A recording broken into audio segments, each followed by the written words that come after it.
Hi welcome to my channel ఎవరికి చెప్పొద్దు. ఈరోజు మనం పొట్లకాయ పెరుగావ ఎలా చేసుకుందామో చూద్దాము. దానికి కావాల్సిన పదార్థాలు చూద్దాము. ముందుగా ఒక పాత్ర తీసేసుకొని కొంచెం ఆయిల్ వేసి పోపు వేసుకుందాము. దాంట్లోనే కట్ చేసిన పొట్లకాయలు పసుపు కూడా యాడ్ చేసి మూత పెట్టేసి కొద్దిసేపు అలాగే ఉంచుదాం. పక్కన ఒక బాండి తీసేసుకొని ఈ విధంగా కొన్ని పచ్చిమిరపకాయలు వేయించుకుందాము.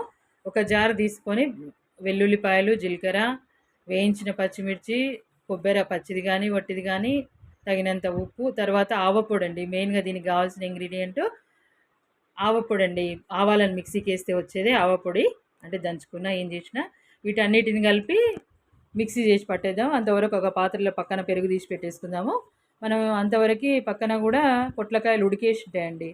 చూడండి, ఈ విధంగా మిక్సీ పట్టిన తర్వాత ఆ ఉడికిన పొట్లకాయలో మిగతా మిక్సీ పట్టిన మసాలా కలిపేసి ఒక 2 నిమిషాలు మూత పెట్టేసి ఉంచేసి దాన్ని పెరుగులో కలిపేసి మనకు పెరుగావ రెడీ. మా ఛానల్ని షేర్ చేయండి, లైక్ చేయండి, సబ్స్క్రైబ్ చేసుకోండి.